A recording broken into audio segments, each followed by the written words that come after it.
మహోన్నతుడైన దేవాది దేవునికి మహిమ కలుగును గాక.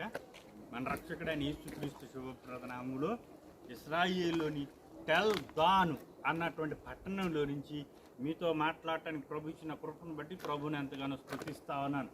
ప్రస్తుతం మనం దాను పట్టణంలో ఉన్నాం. యెరోబాము కట్టినటువంటి దాను పట్టణంలో మనం ఉన్నామన్నమాట.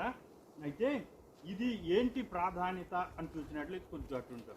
ఏంటి ప్రాధాన్యత అని చూసినట్లయితే ఇక్కడే ఇది మనం ఎక్కడైతే కనబడుతుందో ఇక్కడే గోల్డెన్ కాఫ్ను యెరోబాము నిలబెట్టినటువంటి ప్రదేశం దగ్గరున్నామన్నమాట. రెండు బంగారు దూడల్లో ఒక బేతేళ్ళు పెడితే ఒకటి దాను అనబడిన ఈ పట్టణంలో ఈ స్థలంలో నిలబెట్టాడు. అనగా ఈ నిజ దేవుడైన ఇశ్రాయేలీ దేవుడిని ఆరాధించుటకు బదులుగా ప్రప్పుదోవ పట్టించి దేవుని కాని బంగారు దూడ విగ్రహానికి మొక్కమని చెప్పి ఇశ్రాయేలీలను రాంగ్ వేలో నడిపించినటువంటి యెరోబాము దూడను నిలబెట్టిన స్థలం దగ్గర ఉన్నాం. అయితే ఇది మనం చూస్తా ఉన్నాం.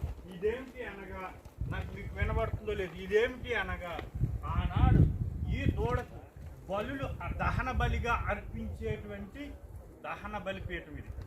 దహన బలిపీఠం ఇది కనుక ఆ యెరోబాము దగ్గర నిలవబెట్టినటువంటి ఈ బంగారు ప్రతిమను నిలవబెట్టినటువంటి ఈ గోల్డెన్ కాఫ్ టెంపుల్ మధ్యలో మనం ఉన్నామన్నమాట.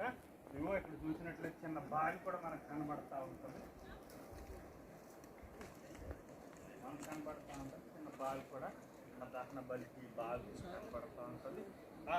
ఆనాటి కట్టడపు రాతి ఆనవాళ్ళు మనం ఇప్పుడు చూడగలుగుతున్నాం. కనుక ప్రభు మనకిచ్చినటువంటి అవకాశాన్ని బట్టి, భాగ్యాన్ని బట్టి ప్రభుని ఎంతగానో స్తుతిస్తా ఉన్నాను. మీ అందరికీ కూడా